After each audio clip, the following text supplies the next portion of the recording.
Buenos días y bienvenidos a Estudio y Orden. Sed convocados a la última parte de esta sección de la vocación universal del teólogo. Hoy debemos plantearnos preguntas de liberación, pues el teólogo, a más de ser persona dedicada a la cosa intelectual, tiene en su mano y es responsable de la libertad y la dignidad de los seres humanos, allá donde él vaya, en todo pueblo y lugar. La teología sirve a que la humanidad se una a Dios.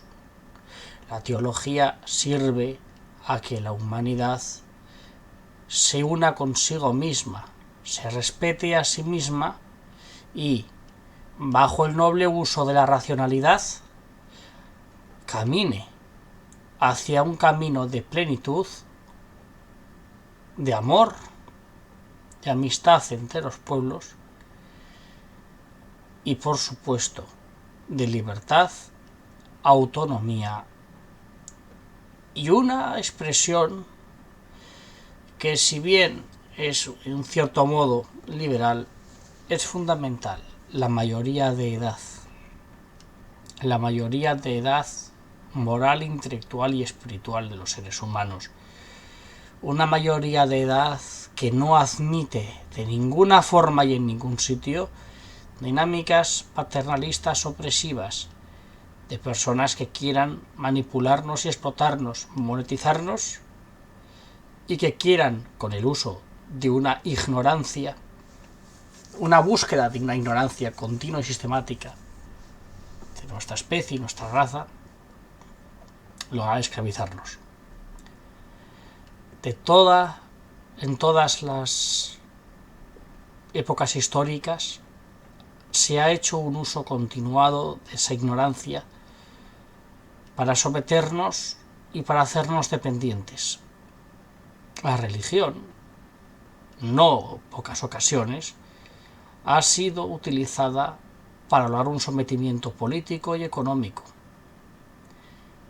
La teología, no sirviendo a la religión, sino sirviendo a la humanidad, a pesar de que en ciertas ocasiones, no pocas, ha contribuido a esta dosis de opresión y de abuso, ha sido también baluarte de liberación. La teología, como actividad intelectual, política, comunitaria y personal, debe servir para garantizar la plenitud de la persona humana, de la comunidad humana y de la sociedad. La teología debe servir a que los pueblos prosperen, debe servir a que las personas tomen sus propias decisiones, deben servir a que la humanidad continúe en la paz, en la justicia, en la equidad, en la igualdad y en todas las cosas buenas que deberían definir por sí mismas cualquier concepto de civilización. La teología debe de ser garante de razonabilidad, de racionalidad, de orden, de libertad, de flexibilidad, de autonomía, de mayoría de edad y de todas las cualidades y características que nos permitan crecer y vivir de una forma digna y completa. Y con estas palabras tan cargadas y significados tan diversos, tenemos que plantearnos claramente que un teólogo es quien está dirigido desde este ámbito que es la espiritualidad a garantizarnos nuestro crecimiento en plenitud. Esto lo hace como una subfigura específica que podríamos entablar como un profeta, aunque esto es cultura judía y cristiana, y también es cultura judeo-cristiana. Un profeta es el teólogo político, es la persona que, hablando palabras de Dios, se dirige a la liberación y a la plenitud de su comunidad. Toda aquella persona que desde el ámbito específico de lo espiritual, del misterio y de la religión, trate de ofrecer a su comunidad política e histórica un camino de progreso moral, progreso político y también económico. Es aquella persona que contribuye a la polis, que contribuye al Estado y contribuye a la ciudadanía desde este ámbito que es la religión y la espiritualidad. Es el activista, es el comprometido, a veces el revolucionario, a veces incluso pudiera considerarse el represor cuando las revoluciones no son de un signo que pudiéramos llamar humanitario o razonable, y también es la persona que se encarga de reforzar lo que, a pesar de sus posibles debilidades y de sus equivocaciones históricas, trata de ofrecer el mejor camino desde el ámbito de lo público.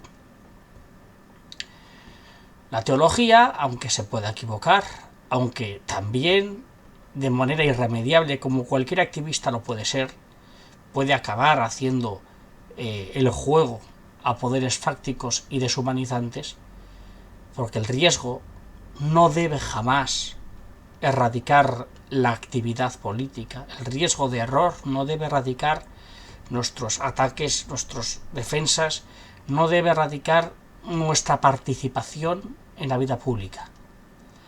El teólogo, como participante de la vida pública, como profeta, es la persona que se encarga de garantizarnos un progreso moral. Y esto tiene, además, en el ámbito religioso, unas pautas específicas.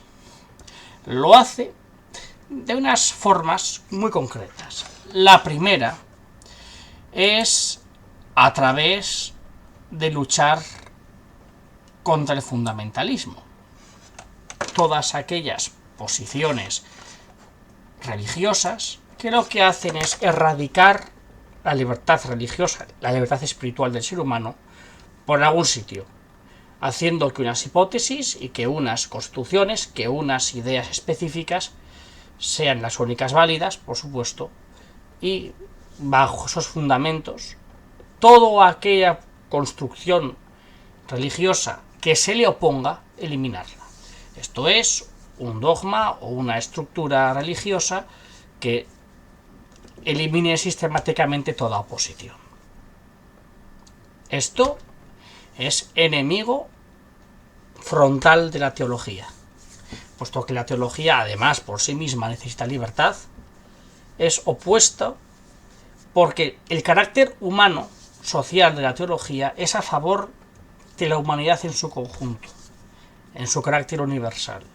La humanidad, la libertad de todos los seres humanos, de toda la humanidad, es incompatible con una dinámica fundamentalista. Y por eso mismo es opuesto a la teología en su vertiente más universal y en su carácter social. Por otro lado, lucha contra un elemento sutil, que es el gnosticismo y los neognosticismos. El gnosticismo histórico son todas aquellas agrupaciones que surgieron en el siglo I, dedicadas a lo que podríamos denominar secuestrar el misterio, coger conceptos, coger ideas, coger en teoría conocimientos del misterio, conocimientos religiosos, y guardarlos para grupos pequeños, elitistas y cerrados, evitando que lleguen ciertas informaciones al gran público, a la sociedad. El teólogo en este caso sería una especie de periodista y además sería una persona encargada de liberar esa información, una especie de hacker, podríamos decirlo, alguien encargado de ofrecer el conocimiento a todos los seres humanos. El gnosticismo histórico tuvo un carácter de separación de la Iglesia universal y en los gnosticismos, a nivel antropológico, a nivel social, que existen en nuestra sociedad de muchas formas diferentes, al final tienen tres características comunes: guardar conocimientos para sí mismos, monetizarlos, haciendo en muchas ocasiones que solamente unos pocos y a cambio de mucho dinero puedan encontrar ciertas respuestas espirituales y ciertos conocimientos teológicos, y por otro lado hacer también una competencia, pero justamente para intentar cerrar más, hacer una mayor desigualdad, porque en el fondo están especulando con lo teológico, hacer de lo teológico un valor monetario, especular con ello, sacando la mayor tajada posible y por supuesto privando a la humanidad de conocimientos que son útiles para el crecimiento personal. Estos grupos gnósticos, esta monetización del contenido teológico, es opuesto completamente a cualquier teólogo serio. Y luchar contra esta forma de abuso, que además en la mayor parte de los casos siempre está, o muchas veces, acompañada de dinámicas de poder, de abuso, de opresión, en dinámicas que podemos relacionar también con un sectarismo agresivo y destructivo, pues son objetivos de una actividad pública constante de control y regulación.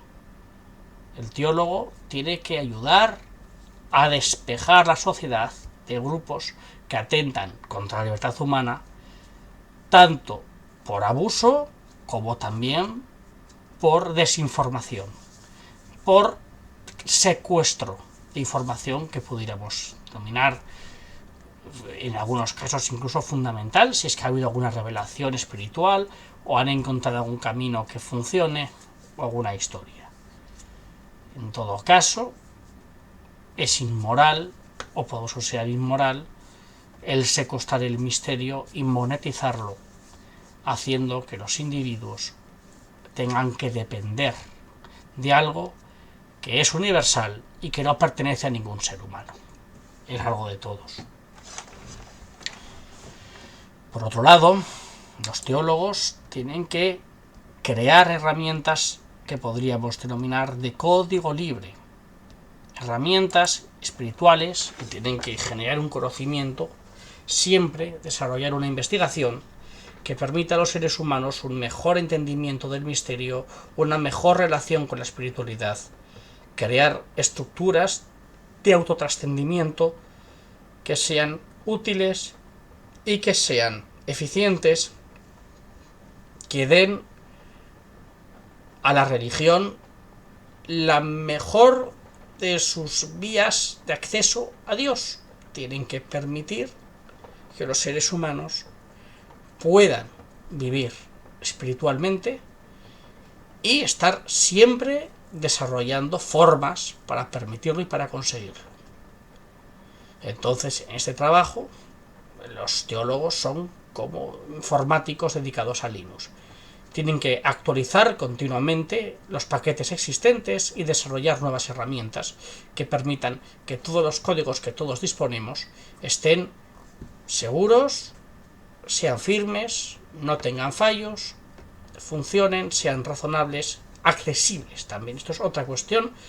Hay conocimientos místicos, hay elementos religiosos que no son accesibles para muchas personas, bien por su dificultad intelectual, bien por el lenguaje que se ha utilizado, bien por cuestiones que requieran un conocimiento previo. Hay muchos conocimientos místicos que requieren un entrenamiento o una investigación previa y no son accesibles. Y claro, pues, aparte de garantizar que la biblioteca común esté segura y en surtida, hay que lograr muchas veces crear adaptaciones de accesibilidad.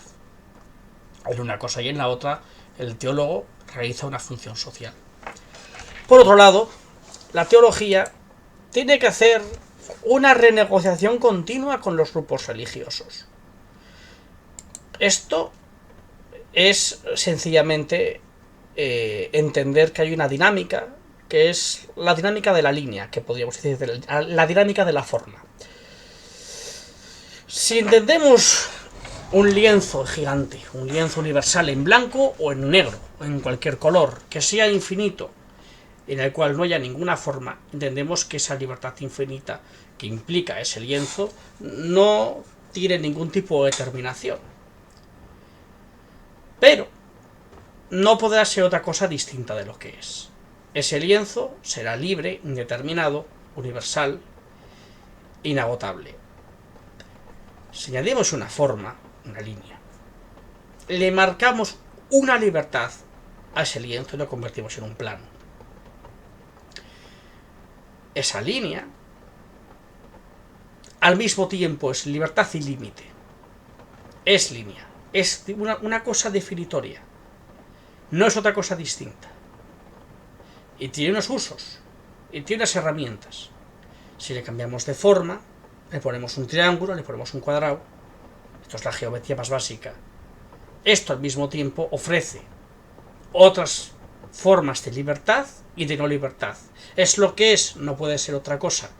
Pero las posibilidades que ofrece un triángulo, un cuadrado, un círculo, son límites que permiten nuevas posibilidades. Son determinaciones que permiten nuevos usos de libertad. Por eso la libertad también, sobre todo la libertad de acción, reside no en la ausencia de límites, sino en la diversidad de límites y en la capacidad de gestionarlos. Y la teología parte de que las tradiciones religiosas que existen son unos límites que permiten a la humanidad un cierto uso de su libertad, pero al mismo tiempo implican ciertas determinaciones y ciertos usos de no libertad. Porque una sana religiosidad, quitando los excesos sectaristas, implica unos límites, unos caminos y no otros, unas ideas y no otras, unas prácticas religiosas y no otras. Pero esto es en sí un uso de libertad y tiene unas aplicaciones. Y esto es positivo, pero se puede renegociar. Y constantemente el teólogo tiene que estar renegociando con las religiones los límites que marcan, viendo cuáles son más razonables, cuáles menos, y además llevando siempre más y más allá la reflexión para que todos los grupos y para que todas las tradiciones estén actualizadas, estén bien acostumbradas a un trabajo crítico y estén sometidas siempre al escrutinio de la razón. Esto es positivo. Y en este desarrollo continuo del intelecto y el pensamiento, el teólogo sirve a la libertad renegociando la forma correcta en que ésta se gestiona. A veces hacia más libertad, a veces hacia menos. La privación de cosas, la privación de ciertas libertades, la disciplina, por ejemplo, en muchos aspectos, es positivo. Y es tarea del teólogo también saber cuándo una religión, por ejemplo, debe de ser más disciplinaria o menos, renegociar las prácticas, renegociar los ritos. Esto se hace dentro de cada tradición religiosa. Un teólogo católico tiene que renegociar con la Iglesia Católica constantemente sus prácticas, sus formas, su religiosidad, a veces haciéndola más laxa, a veces más dura, para que sirva mejor a su propósito unitivo con Dios y que sirva mejor a los intereses y a las necesidades humanas.